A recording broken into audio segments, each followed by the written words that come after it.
एक बार फिर से प्यारे बच्चों एक नए वीडियो के साथ मिलना पड़ रहा है, क्योंकि ये नाइट में हम एक प्रकार से ऑनलाइन क्लास पे जो रिकॉर्डिंग वीडियो बना रहे हैं, इस पे हम अकेले हैं और मोबाइल से जो वीडियो बन रहा है उसमें किसी टेक्निकल प्रॉब्लम के कारण वीडियो वो वहीं से ख़त्म हो चुका था। इसलिए एक दिल्ली सल्तनत का एक नया वीडियो एक अगले वीडियो में देना पड़ा, एक तीसरा लेक्चर बनाना पड़ा। जैसा कि नेक्स्ट वीडियो में हम लोग वंश के बारे में पढ़ रहे थे कि दिल्ली सल्तनत में जो वंश चलते हैं उनका क्रम क्या था।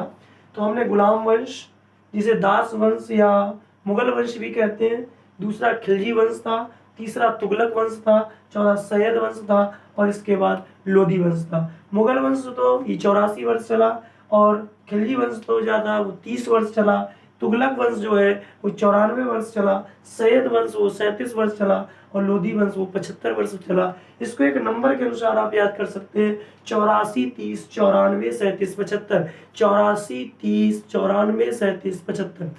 यहाँ से सबसे ज़्यादा इंपॉर्टेंट एक क्वेश्चन पूछा जाता है कि दिल्ली सल्तनत में सबसे अधिक समय तक कौन सा वंश चला। दिल्ली सल्तनत में सबसे अधिक समय तक कौन सा वंश चला। तो आप कह सकते हैं कि इनमें से सबसे अधिक आपको 94 वर्ष लग रहा है, यानी सबसे अधिक आप कह सकते हैं सबसे अधिक। तो सबसे अधिक 94 वर्ष और सबसे कम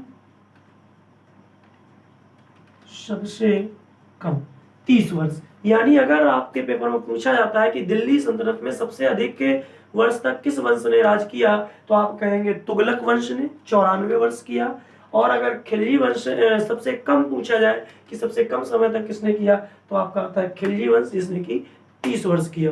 अब इसके बाद हम लोग अगर टाइम पीरियड से देखें तो बहुत सिंपल है याद करना। अगर आप इस मोबाइल नंबर को याद कर लेते हैं 84, 30, 94, 37, 75, इसको अगर याद कर लेते हैं तो आप आराम से लिख सकते हैं 1206 से दिल्ली सल्तनत चालू हुआ, यानी 1206 में हम लोग 84 वर्ष को ऐड कर देंगे तो ये आ जाता है 1290। यानी 1206 ईस्वी से 1290 ईस्वी पे गुलाम वंश चला।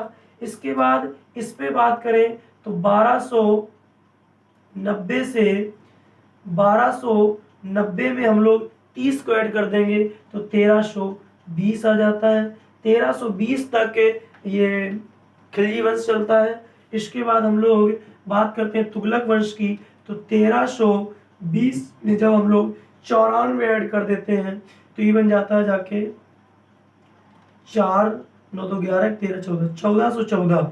यानी 1320 से 1414 तक जो चलता है वो तुगलक वंश चलता है। इसके बाद हम लोग 1414 में जब कितना 37 वर्ष ऐड कर देते हैं तो ये बन जाता है जाके 7, 4, 11, यानी 1451।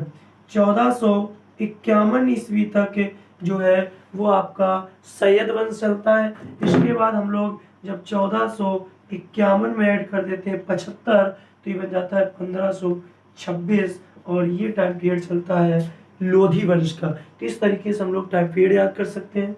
और टोटल की अगर बात की जाए तो ये टोटल आपके बन जाते हैं क्या कहते हैं 0 और 2 और 15, 12, 3, यानी 320 वर्ष तक जो वंश चले दिल्ली सल्तनत में। 320 वर्ष तक क्या चले वंश चले, जिसमें कि 5 वंश गुलाम वंश से आपका लोधी वंश शामिल था। इसके बाद इतना पढ़ने के बाद जो हम लोगों का मध्यकालीन भारत में आगे की जो क्लास है उसमें हम लोग पढ़ेंगे अरब का आक्रमण। तो इसमें